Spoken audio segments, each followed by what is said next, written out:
Greetings, I'm Rob Chappers. And I'm the captain. Guess where we are? Say his name. I've no idea. Where are we, Rob? We're at Andertons in the heart of Guildford in England on the planet Earth. Planet Earth. And bizarrely, in one of these time-shifting millennium-style videos, of course, today we haven't been to the NAMM show yet. Oh, yeah. But by the time you watch this video, we will have been, and almost certainly, we said it in a video before, which has gone out, where we said you might be a dad by now, but of course you aren't. No, but by the time this video goes probably out, will be a father. How quite strange. who knows? Bizarre. You might have your own little Mustang. Might you? Oh, what a link! What a link! Graham Norton, watch out! I'm coming after your job. Or Jonathan Ross, Graham or any Norton's of those. job. Anybody. If anyone could do Graham Norton's job, it would be you. So look, cast your minds back, everybody, to that golden age of electric guitar manufacturing in the sort of the 50s, when it seemed like a few of the guys just had the Midas touch, and everything they turned to gold. And you had Jazzmasters, Jaguars. We haven't got any Jaguars here, have we? But Jazzmasters, Jaguars, and Mustangs all kind of hit the scene round about that sort of late 50s, early 60s kind of time. I thought you were going to say cast your mind back to the 80s when guitars were this affordable. Wow. Because it's ridiculous money for what these are. So for January 2017, Squier have released some new offset models. Offset's kind of one of those, the terminology for offset is the sort of non-symmetrical guitar shapes that take, Jazzmaster, Jaguar, Mustangs, and even some of the other weird and wonderful, like, is it Tornado and stuff like that? Yeah. Anyway, so we have 5 guitars here today. We've got a lot of guitars. Mustangs, Squier Affinity, Jazzmasters, a Baritone Jazzmaster, and then I think this is from the Vintage Modern series. But that one looks really cool. Doesn't it?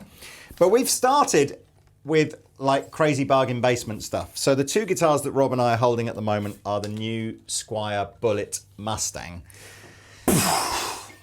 And let's be honest with you, this, I think, embodies everything that Leo Fender kind of wanted, which was the ultimate in low-cost, affordable, but entirely functional electric guitar. I mean, it's a simplistic build. It's a bolted-on neck. Yeah. It's a scratch plate. It's a body made of one piece of wood rather than multiple caps and tops and veneers and things. When we say one piece of wood, we it's just almost certainly glued bits of, but it's it a isn't slab a cap body or a top or a, it's not like an arch top sandwiched thing. With a fixed tailpiece, 2 simple pickups on it, it's really simple controls, and a price tag that is just like, it's insane. It's absolutely insane, huh? So it's like 115 quid. Now, I've got a question for you, Lee. Quid is pounds. A quid is a pound in English terminology. We call them, sometimes people call them sterling. We never call them sterling. Yeah.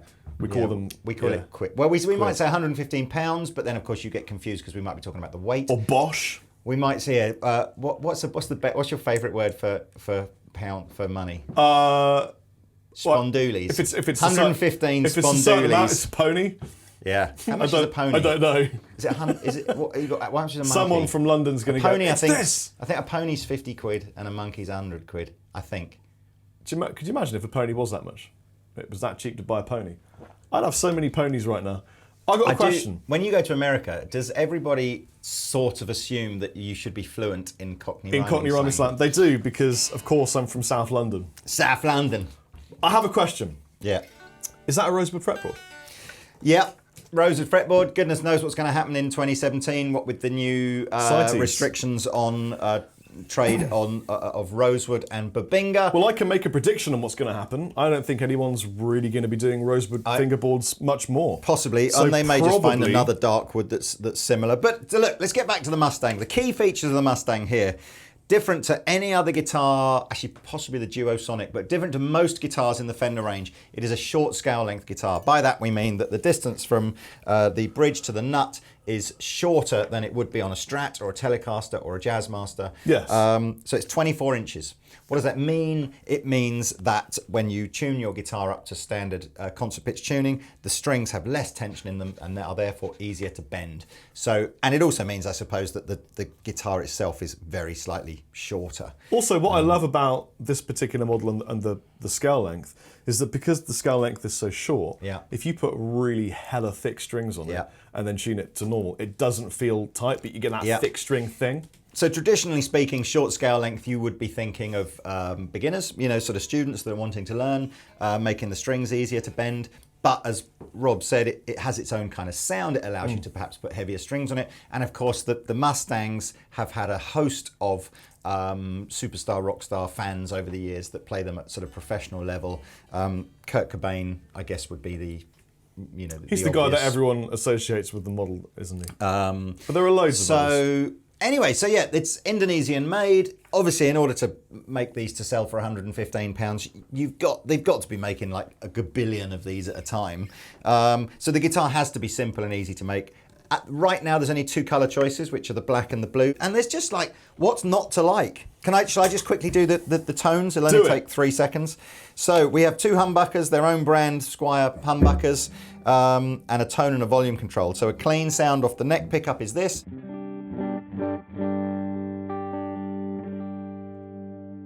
Both pickups.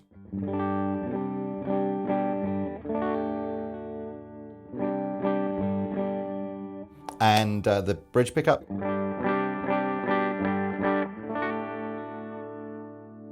Can roll all the tone off if we want. And then gain from a pedal.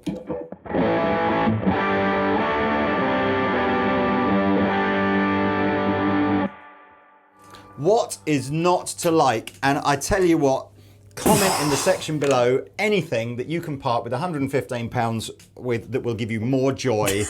Well, maybe don't. Well, at least more joy over a long period of time than Let me one give of you these. some of the Red Dwarf tone.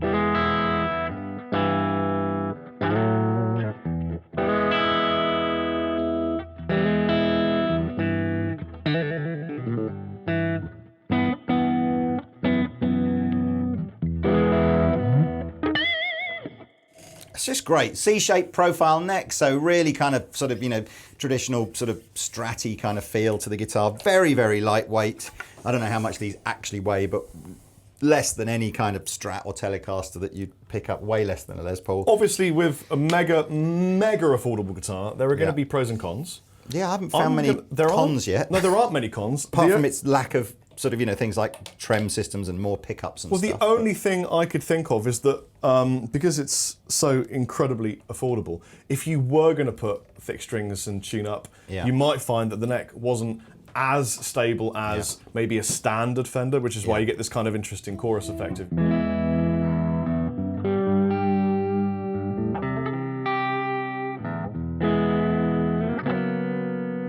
If you move too much. Now, it's only because I'm pulling the neck to do that. We should say that's no pedal there. That's Rob literally kind of, you know, pulling them. But Rob's right. I mean, look, please don't think that we're trying to big this up to the point where we're going, it's like, you know, it's Eric Clapton's going to be running out to the shops to get the, you know, Squier Bullet Mustang for his next tour. But you might do.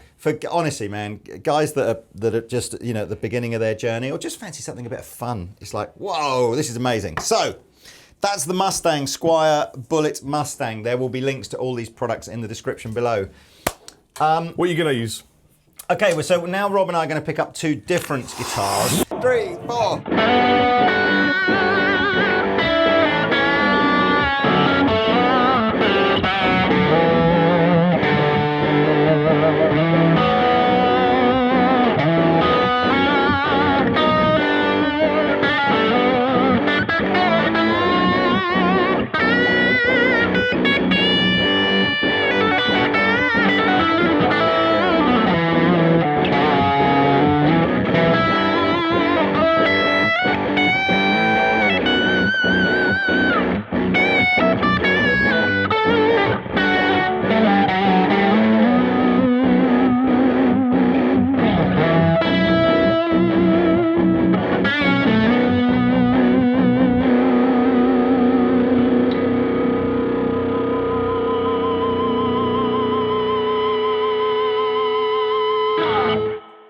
Wow.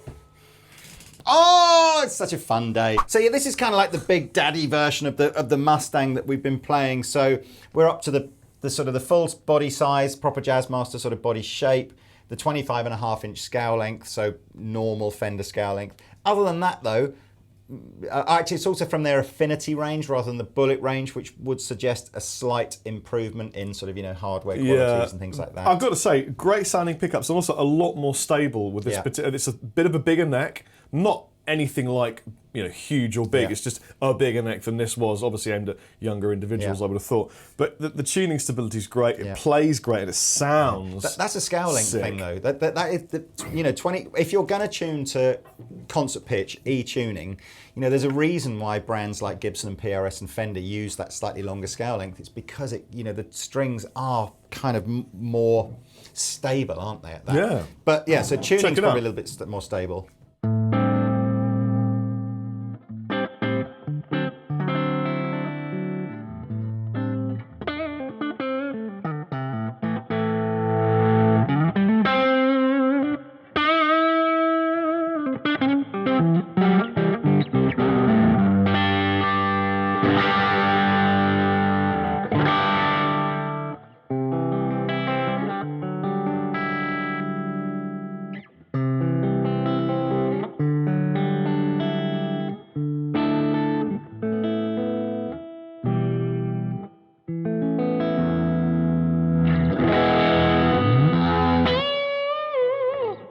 Great, isn't it? It's just great, and just super affordable. About £180. Yeah. Quid. That's a ridiculous price. I don't think Wonga. I know of a guitar brand that makes guitars that cheap anywhere else. Wodge. I've never heard of Wodge. You absolutely just made that up. No, Wodge is a word. Wait a minute, is that Harry Wodge is Enfield? normally, Wodge is the sort of definition for a wodge of cash rather than an actual denomination. Or is it wad? Harry Enfield. Look at my wad! Look at my wad! Look at my wad! Oh, money! Anybody born after 19 or 2000 we're not gonna have a clue. idea what we're talking about here. I think at the moment, again, it's only available in white, but again, these things change over time. So again, shall I give it a little boo? Yeah, for sure. Just to show you what happens when it's.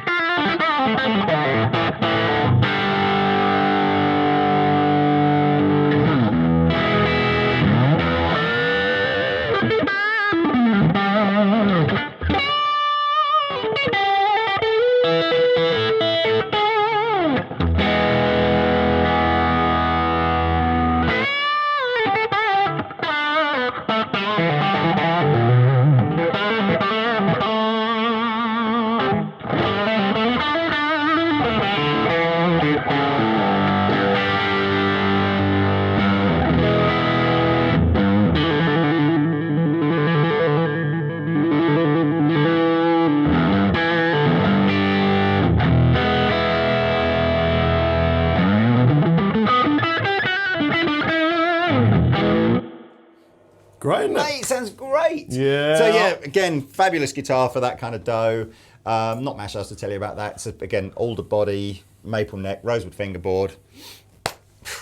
Maybe some of the last guitars to come with rosewood fingerboards. Well, again, I don't know. If you're speculation, intrigue. If you're sort of thinking, what on earth are these two guys talking about? Look up CITES, CITES, and restrictions on rosewood. I don't think it's going to make a great deal of. In fact, let's just do. I'll give you my 60 seconds. Okay, it's not guitar manufacturers that are being are the root cause of the deforestation of ancient rosewood forests. It's some naughty Chinese furniture. It's furniture manufacturers that are doing it. So we're paying the price. But unfortunately, what's happened now is that all forms of rosewood, regardless of how small, big, or whatever, are subject to certain import and export licenses, which does make it slightly more expensive and slightly more difficult to transport products that include rosewood from one country to the next. I'm sure at the moment we're right at the very early stages of what the consequences of that are going to be. Some manufacturers are moving away from rosewood. I'm sure others will just work out more simplistic ways of getting the import and export licenses they need. But yes, whatever. You may or may not see a different brown wood on fingerboards on other guitars. Anyway, look, this is... Okay, so this is the Baritone. Baritone is a sort of an in-between guitar. It's not a traditional six-string electric guitar and it's not a bass guitar. It's kind of in between. I suppose it's closer to an electric guitar because the the string intervals and all the chords that you would play and everything are the same as a regular 6-string guitar. It's just tuned down, much heavier strings and a longer scale length. So I've tuned this from B to B. So instead of being E to E, it's B to B. The intervals are all the same. I don't know exactly what string gauges are on here, but all of them. This feels, like a, I mean, certainly the bottom couple of strings feel like strings that would be more at home on a bass guitar than they would on an electric guitar. And the reason we have the longer scale length is again for tuning stability. Told to go. So when we're tuned to these kind of tunings, the strings aren't super flappy. I've got. That was me, by the way. I'm sorry. I realised I was filming some blog. Your GoPro. And I totally forgot I was still filming. Oh, that's all right. So I just turned it off. So we have Duncan designed P90s on this guitar. A bizarre looking bridge system. It's really odd, isn't it? It looks like it should be a tremolo. Is it a tremolo? Yeah, no, it's not. It is screwed to the body at the back. I guess that's the kind of architecture you need if you've got to sustain that much kind of pull. Yeah, I don't know. I mean, but that's what it is. We'll do some close-ups of this. Sorry if the scratch board looks a bit sort of dirty, but it's a black scratch plate. We've just not taken the plastic off of it yet. A tone and a volume control, a 3-way switch. These really nice block inlays, sort of reminiscent of the sort of 70s kind of vibe for Fender, the big headstock. About £330. Can you play a bit of that high gain sound that was really good? I guess the baritone's got two kinds of fans. It's got the...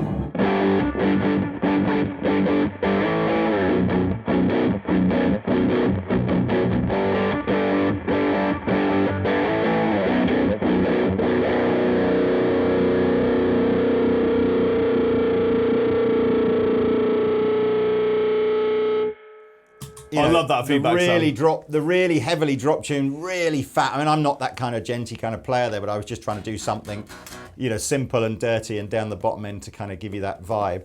The other sort of style of playing is almost as an accompaniment to, I was playing that very simple, what if this was tuned normally, what would be like a G.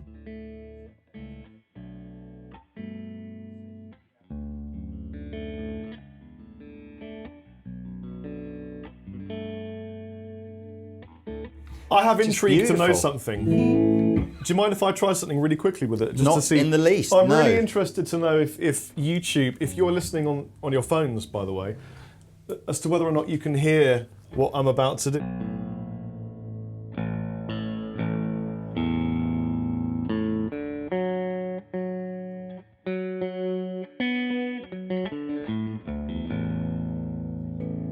Effectively dropped D, dropped A. but it would be down to A now, wouldn't it? So here we go.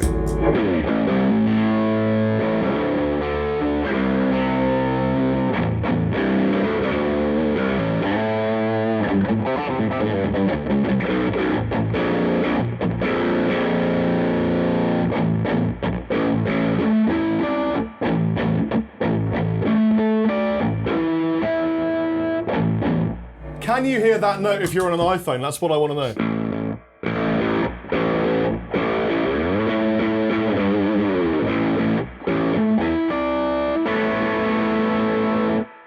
Because a lot of people were saying in some of the recent bass demonstrations they couldn't hear the bass, and I'm like, but there is no. Yeah. If you're watching bass guitar videos through your iPhone and you're not using headphones, then please, you're hearing about 10% of the sound. Yeah. But anyway. Just for the record, that sustained its tension even when it was dropped, so they know what they're doing with strings. So this is Fab, again, another Indonesian. I think all these guitars are Indonesian. Quickly becoming, this is Chinese. Oh, okay. This one. I think, to be honest with you, I'm not even sure that we should guarantee the country of origin. Brands the size of Fender will have manufacturing all over the Far East. So, maybe one year stuff will come out of one factory and the next a different factory. Yeah. But, this is Fab. Gloss neck. So, again, it's got that different kind of feel, slightly stickier feel to a satin finished neck. And I was showing Rob, actually it's gone down now, but my third finger that was playing predominantly... It's like someone ran over his hand. The G and the B strings on here was in pain. So, again, probably not a beginner's guitar, probably someone that's a bit more experienced, but absolutely a guitar that I think every 6-string player, it's worth thinking about when if and when a baritone should become part of your collection, because it's not about pickups and stuff like that give it that certain sound. It's just about the extended scowling from the much deeper strings. But anyway, very, very cool guitar. Really like this. There's 2 more. Let's do it. We're on the final straight.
Oh, there we are. I think we sort of slightly butchered Comfortably Numb there, but you got the general idea. And I don't even know why, because I don't think that's ever been played on a Jazzmaster, but hey, you heard it here first. It was comfortable and I'm now numb. So look, Rob and I now, you may be forgiven for thinking that we've got the same guitar, and we almost have, but those eagle-eyed amongst you will realise that I've got the tremolo version and Rob's got the hardtail Quickly, version. let's explain the really confusing controls. Okay, so the Jazzmaster, when it came out, was designed to be like a super duper deluxe top of the range Fender thing that would do everything so that you'd never need another guitar ever. And it ended up being a bit too complicated for most people and never really kind of took off in the way that the Strat and the Telly did. But the switching is kind of twofold. You had a rhythm circuit, which this little switch up here, if it's in the up position, is the rhythm circuit, which is always the neck pickup with a tone, a volume and tone here, like this.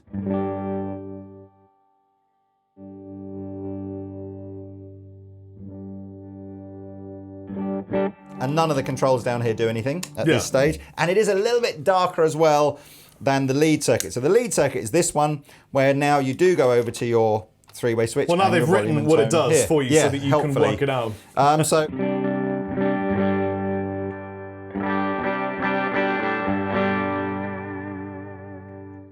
And you'll notice, again, I don't quite know how to explain this, but even with the volume and tone on full here and the volume and tone on full here, the neck pickup sounds slightly different through the rhythm circuit than it does through the lead circuit.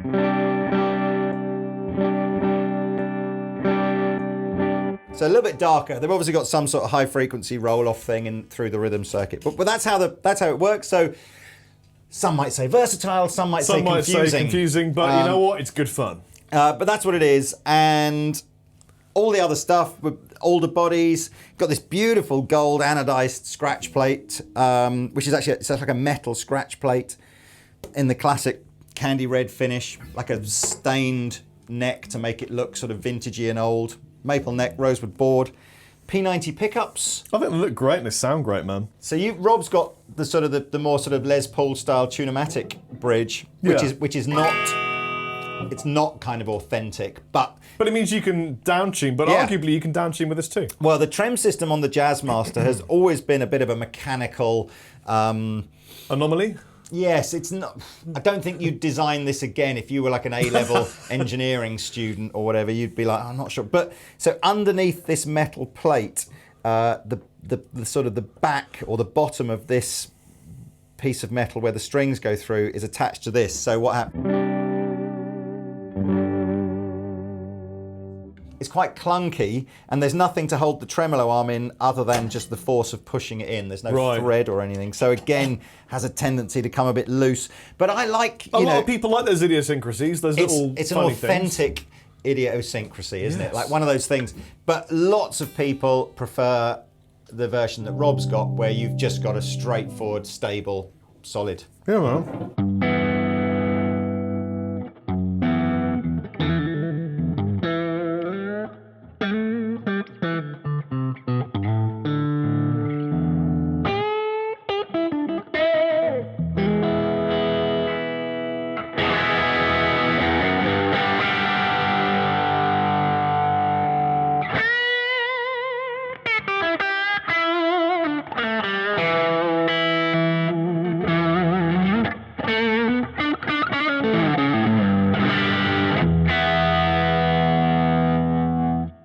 So this is from the Squier Deluxe range. So again, in terms of just those little attentions to details and the switching and stuff like that, these are the nicest of what we've played today, just in terms of the that level of detail. So you had Bullet series, Affinity series, and Deluxe series. Not sure where the Baritone sits. I don't know. Is that vintage modified, the Baritone? Can't remember. But that's a sort of that's its own sort of side anomaly thing.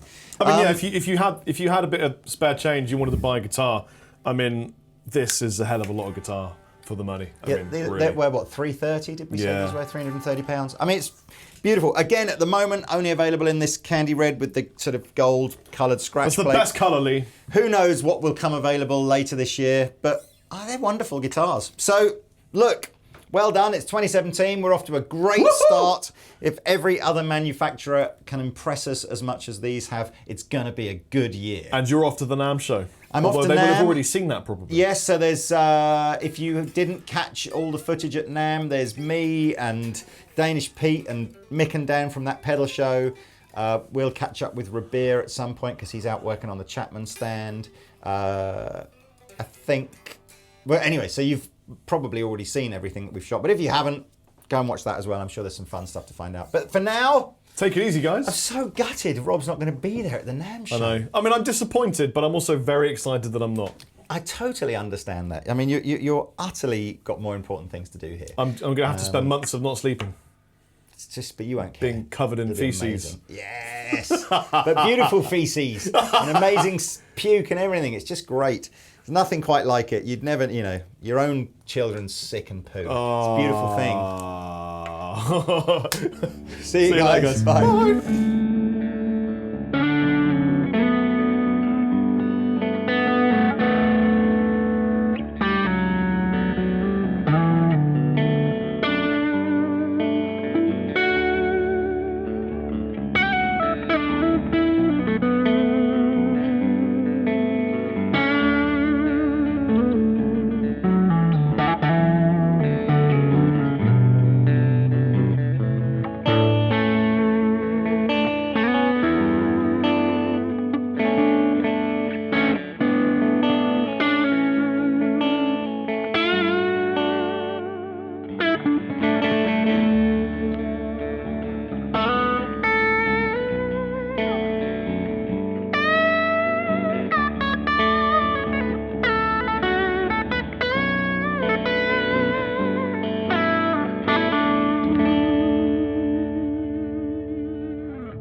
That thing sounds absolutely immense. It's just disgusting, this thing, isn't it? But I mean, you know, obviously when you say disgusting in a good way. It's done some really interesting things to your fingers. I think you've got to be brutal. prepared. If you want to go baritone, that was your. If you want to go baritone, the Copacabana.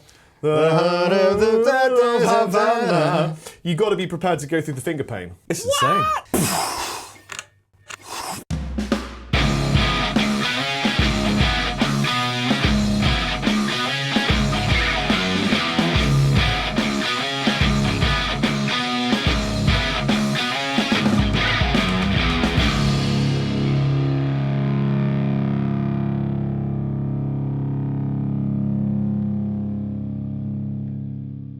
This is Rory from the UK. Tell me about Rory. So he edits videos. Rory's awesome.